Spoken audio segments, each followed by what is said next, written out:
안녕하세요. 이번 영상은요, 부하 직원을 데리고 있는 리더들을 위한 영상입니다. 혹시 부하 직원 중에 말 정말 안 듣고 엄청 뺀질대는 직원 경험해 본 적 있지 않으세요? 저도 직원들을 좀 많이 있다 보니까 열심히 일하는 직원, 그리고 뺀질대는 직원, 그리고 정말 핑계대는 직원, 이런 직원들 굉장히 많이 만나봤는데요. 이 친구들한테도요, 다 이유는 있더라고요. 그래서 왜 내 직원은 말 안 듣고 뺀질대는 걸까에 대해서 한번 해보려고 해요. 우리 직원이 엄청 뺀질대고 말 안 듣는 이유가 사실은 세 가지가 있습니다. 사실 대기업 같은 경우는 이런 경우가 굉장히 많은데요. 첫 번째가 뭐냐면 업무가 자신의 관심사와 다른 경우예요. 사람마다 자기가 관심이 있는 분야가 있고요, 관심이 없는 분야가 있거든요. 예를 들어서 저 같은 경우는 문과 쪽이다 보니까 이런 이해라든지 아니면 문과 쪽 영역이 참 잘 맞는데요. 제가 못하는 게 뭐냐면 이과 쪽 있죠. 뭐 이런 계산하고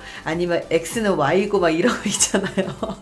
그리고 막 프로그래밍 하는 거, 이런 것들은 굉장히 어려워요. 너무너무 어려워요. 근데 만약에 내가 문과 쪽에 관심이 있고 그리고 사람 만나는 대면 접촉에 관심이 있는데 서류 작업을 해야 된다거나 아니면 내가 하는 주된 것들이 HR이라고 해서 인적자원 관련해서 하는 업무였다가 전혀 다른, 예를 들어서 제조업종에 가 있다거나 아니면 구매팀에 가 있다거나 아니면 회계팀에 가 있다거나 이러면요, 자기가 관심사가 없고 배울 생각이 없고 자기 스스로 힘들기 때문에 계속 이 업무를 하기가 어려운 거예요. 그래서 그 공공기관 같은 경우는요, 2년에 한 번씩 이 업무가 계속 바뀌잖아요. 그러면 어떤 지사에 갔을 때는 굉장히 잘했던 직원이 다른 지사에 가면 일을 정말 안 하고 못 하더라. 그래서 업무 평점이 A였다가 D로 가고 막 이렇게 막 널뛰게 하는 직원들이 있어요. 그 공공기관에서 들었었던 이야기인데요. 하도 직원이 맨날 게임만 하더래요. 게임이 원래 사무실에서 못하게 돼 있는데 어떻게 게임을 하냐면 그런 거 있잖아요. 그 포커 게임이라든지 아니면 왜 바둑알 이렇게 터트리기, 이런 게임들, 그 컴퓨터 안에 있는 정말 재미없는 게임들만 계속 하더라는 거예요. 리더가 다 지나갈 때마다 봤는데도 불구하고 몇 번을 왜 게임 하느냐라고 해서 못하게 했는데도 불구하고 안 고쳐지더래요. 그래서 원래는 이 친구의 근무평점을 깎아서 그 교육을 보내려고 했었대요. 그러다가 교육 보내는 것보다 차라리 다른 데로 보내는 게 낫겠다고 해서 다른 지점으로 보냈다고 합니다. 근데 제 교육에 들어왔었던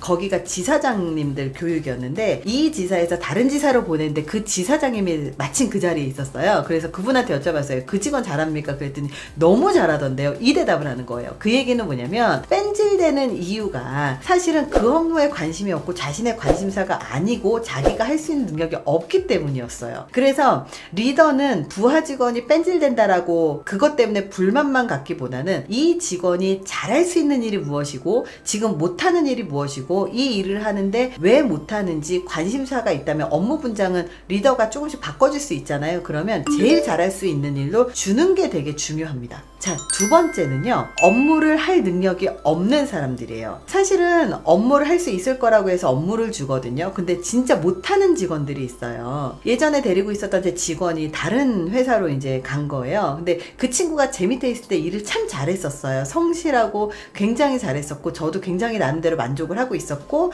그 직원을 내보내게 된 것에 대해서 되게 아깝게 생각했었던 직원이 하나 있는데요. 그 직원이 저희 회사에서 나가고 소개를 받아서 어디를 갔냐면 광고회사 뭐 이런 데를 갔었다는 거예요. 근데 제가 그 친구의 성격 심리학적인 측면으로 봤을 때 이 친구는 매뉴얼을 주고 그 매뉴얼대로 하는 걸 굉장히 성실히 잘하는 직원인데 그런 친구들이 사실은 창의성은 사실 많이 부족해요. 그러다 보니까 이 친구가 이 광고회사를 가서 그 일을 하는데 자기 능력이 안 되는 거예요. 그래서 굉장히 자괴감, 자신감이 떨어지고 자존감도 떨어지고 굉장히 힘들었었다는 거예요. 근데 제가 그 친구가 그것 때문에 힘든 줄을 모르고 맛있는 거 사주겠다, 나와라. 그래서 그 친구가 퇴사하고 한 2년 만에 저랑 이제 만났습니다. 만나서 그 친구한테 제가 뭐라고 얘기했냐면, 참 나는 너랑 일했을 때 좋았다. 네가 내 밑에서 계속 그때 일했었으면 참 좋았을 텐데 내가 너무 아깝게 생각한다. 아직도 거기서 일하니? 일하지 않으면 나한테 올래? 이렇게 물어봤어요. 그랬더니 소장님이 그렇게 말씀해 주셔서 너무 감사해요. 사실은 제가 그때는 참 좋았었는데 있었는데 여기 와가지고 이러 해가지고 너무 괴롭고 그래서 지금 사실은 잘리는 상태라 다른 회사로 입사하려고 지금 하고 있어요. 그래서 입사가 확정됐어요 라고 얘기를 하는 거예요. 그래서 참 잘됐다. 다음에 가는 회사는 너의 적성하고 맞을 것이니 걱정하지 말아라 라고 얘기를 한 적이 있었습니다. 그러니까 그 얘기는 뭐냐면 업무를 할 능력이 없다가 두 가지 측면에서 우리가 생각이 되어져야 되는데요. 첫 번째로 적절한 업무를 주는 게 되게 중요합니다. 그래서 타고난 재능, 타고난 성향에 따라서 그 친구가 능력이 있고 없고가 어느 정도 결정되는 것도 일부분 있다라는 걸 인지하시고요. 그리고 두 번째로 능력이 없다라는 건 뭐냐면 이 친구가 할 수 있는 능력은 있는데 1단계, 2단계, 3단계, 4단계, 5단계라는 게 있잖아요. 모든 업무에는 1단계를 마치고 2단계로 넘어가야 되는데 1단계를 거치지 않고 2단계 업무가 주어지면 이 친구는 능력이 없게 되는 거예요. 2단계에서 3단계를 가야 되는데 3단계를 뛰어넘고 4단계를 주면 이 친구는 능력이 없다라고 평가될 수도 있다라는 겁니다. 그래서 완전 초보일 경우에는 업무를 가르치는 수준으로 알려줘야 됩니다. 그래서 학생을 선생님이 가르치듯이 일일이 가르쳐야 되고요. 하다못해 이 아이콘을 눌러야 돼,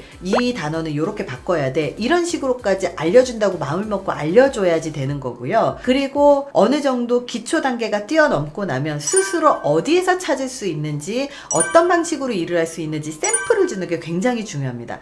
샘플을 주고 난 다음에 그 샘플대로 하고 나서 이 샘플이 익숙해지고 나면 이제는 드디어 이 사람이 이 능력이 생긴 거예요. 그래서 누군가한테 일을 가르치고자 한다면 너 나가서 해봐. 리더도 하지 못하면서 넌 할 수 있을 것 같으니까 너 나가서 해와. 그러면 절대 그거를 하지는 못해요. 만약에 그 일을 할 수 있는 사람은 진짜 능력 있는 사람이고요. 거의 대부분은 내가 먼저 시범 실습을 보여준 다음에 그것을 직원한테 시키는 것, 이것을 어느 정도 반복을 해야 된다는 거예요. 자, 직원이 뺀질되는 이유 세 번째가 뭐냐면 리더 자체가 부하 직원을 믿지 않는 경우예요. 부하 직원이 잘할 수 있는 능력이 있든 없든 리더는요 부하 직원을 믿어줘야 돼요. 그래서 너는 잘할 수 있는 능력이 있다. 그리고 아직은 못하지만 이거를 하면 잘할 수 있다라는 것을 알려주고, 그리고 우리 부하 직원들은 항상 불안함을 느껴요. 왜냐하면 열심히 하더라도 이게 우리 팀장님 눈에 찰까? 내가 정말로 잘했나? 이런 것들과 함께 난 잘했을 거야, 칭찬받고 싶어, 이런 욕구가 같이 들어가 있어요. 그래서 못하더라도 내 눈에 안 차더라도 그래 이거 하느라 고생이 많았네 라는 단어를 절대 잊으시면 안 돼요. 그리고 부족하잖아요. 그러면 이거 하느라 굉장히 고생이 많았네, 이 부분은 이렇게 바꾸면 훨씬 더 좋은 결과가 있을 거야. 잘했어, 조금만 신경 쓰면 더 잘하겠네. 즉 칭찬과 격려를 잘해주잖아요. 그러면 부하 직원은 더 열심히 하게 만들 수 있다는 겁니다. 많은 리더들이 착각을 하는 게 뭐냐면 부하 직원이 잘못해서 능력이 없어서 의지가 없어서 일을 열심히 하지 않는다고 생각을 해요. 하지만 부하 직원을 열심히 하게끔 만드는 것도 리더고요. 부하 직원을 열심히 일하지 못하게 만드는 것도 리더라는 사실을 명심하셔야 돼요. 그래서 부하 직원이 아무리 지금은 뺀질을 든다고 하더라도 그 직원을 잘 데리고 와서 양지로 끌고 와서 칭찬과 격려, 그 사람에 맞는 업무를 주고, 그리고 그 부하 직원에게 맞는 레벨에 맞춰서 계속해서 업무를 주는 게 되게 중요합니다. 그러려면 리더는 어떻게 해야 될까요? 관심을 두고 있어야 돼요. 리더는 부하 직원을 관리 감독한다라고 생각하지만 아니에요. 감시하는 역할을 하는 게 아니고요. 그 사람을 주의 깊게 관심을 두고 그 사람의 입장에서 무엇을 어려워하고 무엇을 힘들어하는지를 잘 보고 그 힘든 점을 자꾸 없애주면서 잘하게 만들어내는, 말 그대로 빚어내는 과정을 하는 게 리더라는 점을 기억하셨으면 좋겠습니다. 이번 영상이 도움이 되셨길 바랍니다. 감사합니다.